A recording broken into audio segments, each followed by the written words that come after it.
Setelah seminggu lewat dalam sekejap. Ini adalah hari para murid Sekte Salju pergi ke Sekte Langit, semua hal yang diperlukan sudah dilakukan. Dan mulai sekarang Sekte Langit mempunyai tambahan puncak yaitu puncak salju yang berada di bawah kepemimpinan Bing Xian.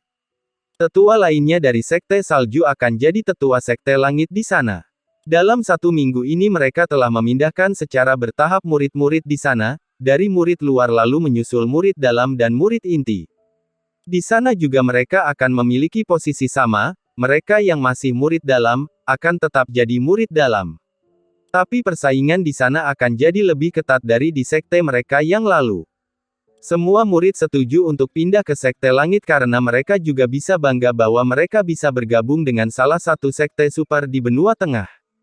Dan juga para keluarga mereka juga sangat gembira mendengar bahwa anak-anak mereka akan berlatih di Sekte Langit. Mereka yakin anak mereka pasti akan lebih baik dari mereka suatu saat nanti.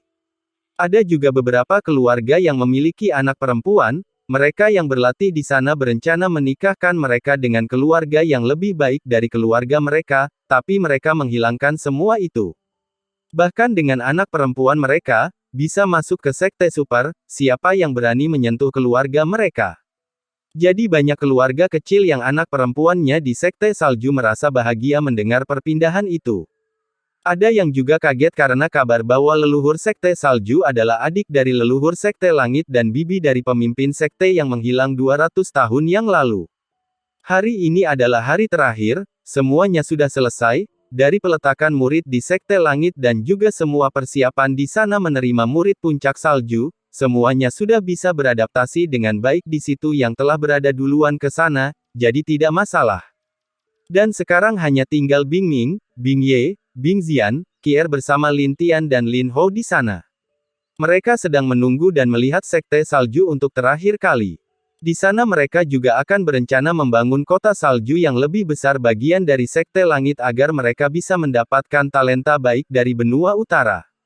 Jadi mungkin beberapa tahun sekali, mereka akan menerima murid dari sini. Dan sekarang sudah mulai melakukan renovasi, dan semua sudah diatur oleh Bing Yang, pemimpin Sekte Langit sekarang. Adik, kamu hebat bisa membangun sekte sampai sebesar ini, jika itu aku, mungkin membutuhkan waktu lama untuk bisa sebesar itu, kata Bing Ye. Saat itu aku membangun sekte hanya untuk tempat tinggalku dan juga murid-muridku yang ku terima kak. Tidak ada rencanaku untuk sampai sekte sebesar ini sekarang, kata Bing Ming. Itulah yang luar biasa darimu, bakatmu juga lebih baik dariku, ayah juga pernah berbicara begitu, hanya dulu kamu suka bermain daripada berkultivasi jadi itu yang membuatmu lamban dari saudaramu, kata Bing Ye. Saat itu aku masih muda kak, sekarang aku memiliki tanggung jawab, dan juga memiliki cucu sendiri, jika aku masih bersikap seperti itu, aku akan malu kepada cucu tersayang, kata Bing Ming.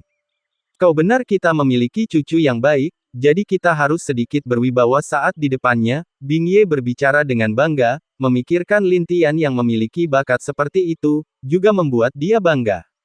Ibu, ayah, apa nanti kita dapat makanan yang lebih enak di sana? Tanya Lin Tian. Tentu, kita akan dapat makanan di sana, dan pasti enak-enak, balas Kier. Dan juga banyak saudara-saudara laki-lakimu di sana, Lin Hou juga berbicara. Ada banyak saudara laki-laki, tanya Lin Tian. Iya, anak pamanmu, kakak pertamamu, lalu murid paman keduamu, dan beberapa murid dan anak tetua lainnya, jelas Lin Hou. Wah, ayo ibu kita ke sana, kapan lagi ke sana? Mungkin mereka mau mengajak Aner jalan-jalan dan bermain, kata Lin Tian dengan gembira. Melihat tingkah anak ini membuat mereka tertawa. Ayo kita berangkat nak, tapi ingat jangan lupa belajar dan berlatih ya. Baik kakek, aku akan jadi anak baik dan patuh, katanya. Minger ayo. Iya, lalu mereka berjalan ke array teleport. Setelah beberapa saat, mereka tiba di depan tempat array dari Sekte Langit berada. Dan setelah itu terdengar suara yang keras dan bergema di Sekte Langit. Selamat datang kembali leluhur Bing. Seluruh orang di sana memberi hormat dan berbicara dengan serentak. Melihat orang-orang ini yang menyapanya dan memberi hormat, menyebabkan leluhur Bing Ming merasa hatinya tersentuh. Lalu dia membalas, jangan terlalu sungkan, dan terima kasih, katanya sambil tersenyum.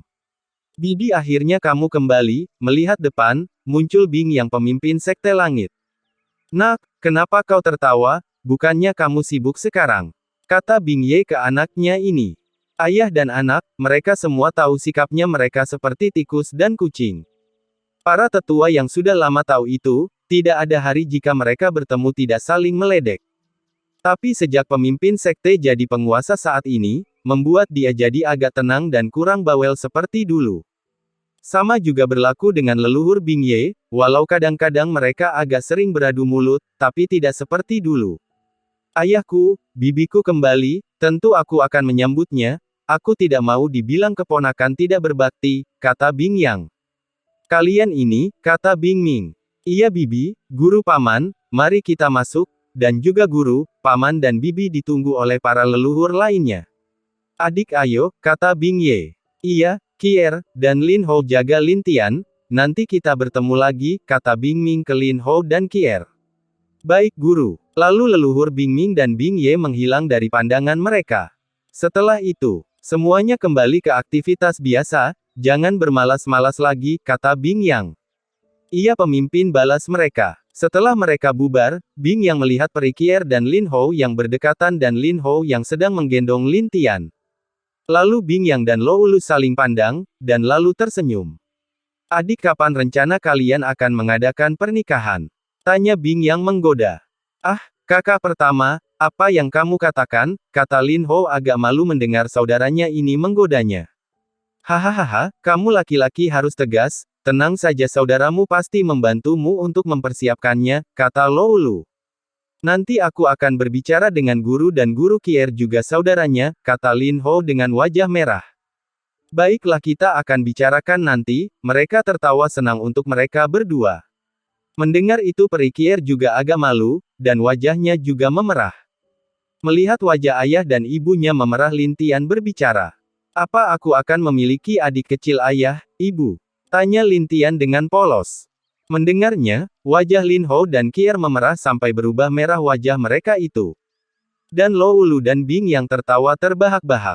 Hahaha, mereka berbicara satu sama lain bersama, sampai akhirnya mereka berpisah dan Lin Hou mengajak Kier dan Lin Tian pergi.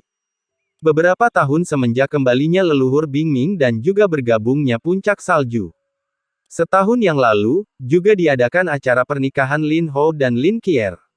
Saat itu membuat seluruh wilayah tengah gempar, pasalnya Lin Hou dikenal dingin dan jarang dekat dengan wanita. Di saat hari pernikahan mereka, banyak yang datang melihatnya, ingin tahu seperti apa wanita yang berhasil menaklukkan Lin Hou. Banyak yang melihat Peri Kier secara langsung dan takjub akan kecantikannya, apalagi dia juga murid dari leluhur Bing Ming, sudah dipastikan memiliki status yang cukup untuk bersanding dengan Lin Hou. Tapi tidak ada yang tahu bahwa mereka berdua memiliki anak angkat yang masih kecil saat itu. Di suatu tempat di belakang sekte, berkumpullah dua anak laki-laki yang sedang duduk di atas api unggun dan di tengah api unggun itu mereka membakar seekor kelinci, aromanya yang datang dari panggangan kelinci itu sungguh sangat wangi menggiurkan. Salah satunya seorang pria yang masih berumur 20 tahun, dan satu lagi anak laki-laki yang masih berumur 10 tahun. Laki-laki itu adalah satu anak Vari Master Sekte Langit Bing Yang, namanya adalah Bing Zhao dan laki-laki kecil satunya tentu dia adalah Lin Tian. Sejak Lin Tian datang ke Sekte Fan Bing Zhao mengetahuinya, dia sangat senang mempunyai adik laki-laki seperti Lin Tian. Pasalnya semenjak Lin Tian tahu Bing Zhao anak pamannya juga, dia juga tidak segan-segan dekat dengan kakaknya Bing Zhao itu.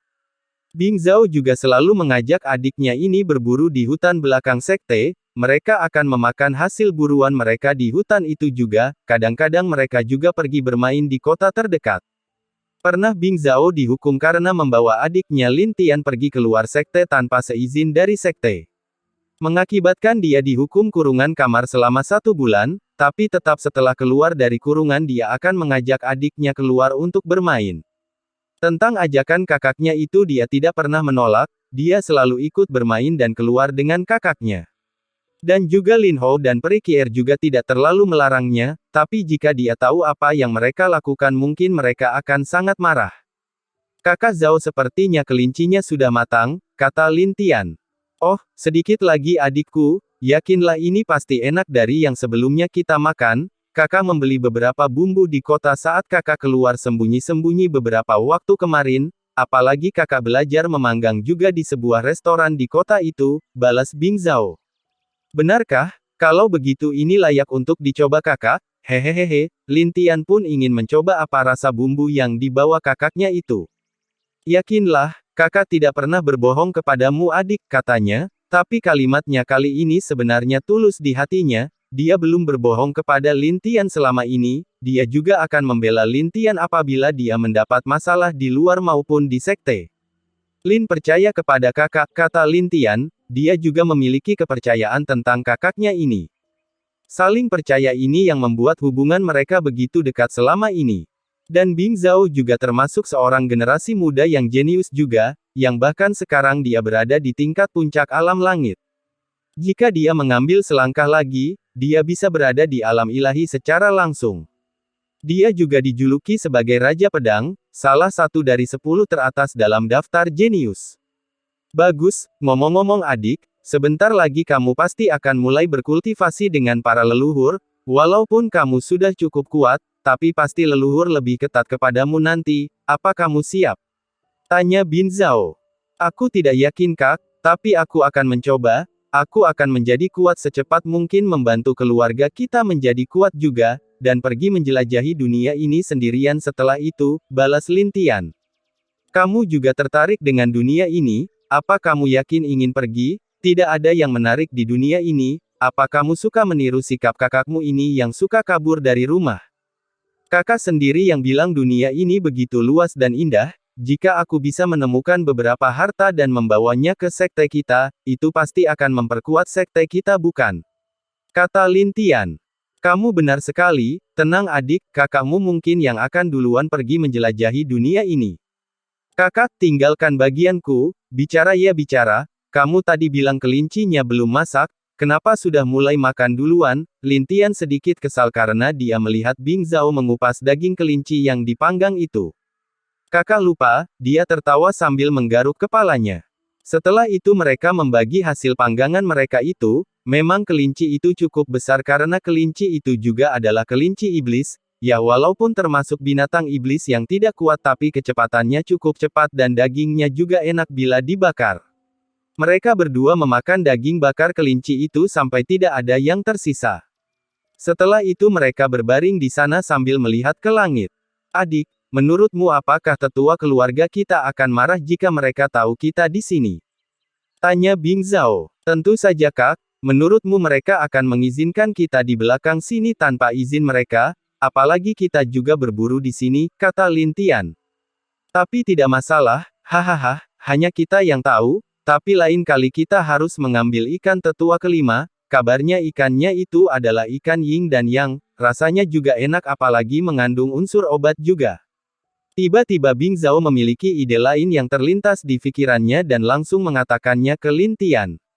Oh, benarkah kak? Kalau begitu mari kita coba lain kali, aku juga ingin merasakannya, balas Lin Tian, sambil membayangkan betapa enaknya ikan itu jika dipanggang seperti kelinci tadi. Kakak akan mencoba mengambilnya untuk kita makan di sini, tidak akan ada yang tahu kalau kita mengambil ikan tetua kelima jika mengambilnya sembunyi-sembunyi, jelas Bing Zhao. Iya kakak, Lin Tian juga ikut-ikut memikirkan bagaimana caranya mengambil ikan dari halaman tetua kelima Longjiu. Tidak ada dari kalian akan membakar kelinci lagi, apalagi mencuri ikan tetua kelima, tepat mereka berada, di imajinasi mereka seseorang datang dan berdiri di belakang mereka. Melihat orang itu membuat Bing Zhao dan Lin Tian menjadi takut. Orang itu adalah Bing Yang, ayah Bing Zhao dan paman Lin Tian. Ayah, paman, kata mereka serentak. Mereka cepat-cepat berdiri dan memberi hormat ke arah Bing Yang. Apa kalian berpikir aku tidak dapat menemukan kalian berdua di sini? Kata Bing Yang sambil mengerutkan kening, melihat anak dan keponakannya ini, membuat dia sedikit tak berdaya. Dia tahu kalau anak dan keponakannya ini sering keluar dan pergi ke hutan ini untuk menangkap beberapa binatang iblis, walaupun itu hanya binatang iblis kecil, tapi ada rasa cemas di hati Bing Yang. Jadi setiap mereka keluar, dia akan menggunakan akal ilahinya atau dia akan pergi sendiri mengawasi mereka sendiri untuk berjaga-jaga, jika terjadi sesuatu yang tidak diinginkan kepada mereka berdua. Mana mungkin ayah, anak ini tidak berani, kata Bing Zhao. Lin juga tidak berani, Lin Tian juga ikut membalas. Apa yang tidak kalian berani, bahkan kalian berencana untuk menangkap ikan Ying yang tetua kelima, balasnya. Tidak, kami tidak berani, jawab mereka serentak. Jangan-jangan hilangnya ikan tetua kelima beberapa waktu lalu juga karena kalian, balas Bing yang lagi sambil menatap mereka berdua dengan serius. Mereka berdua kaget. Tidak ayah, kami bahkan tidak tahu tempat tetua kelima memelihara ikannya, bagaimana mungkin kami bisa mengambilnya, jelas Bing Zhao. Iya, Paman, kami belum mengambilnya, jelas Lin Tian juga. Mendengar itu Bing yang agak mengerutkan kening, siapa yang berani mencuri di sekte ini dengan mudah? Tiba-tiba Lin Tian dan Bing Zhao saling bertatapan dan terlintas sesuatu di pikiran mereka. Jangan-jangan si bayi kecil, mereka sama-sama menebak siapa pelakunya.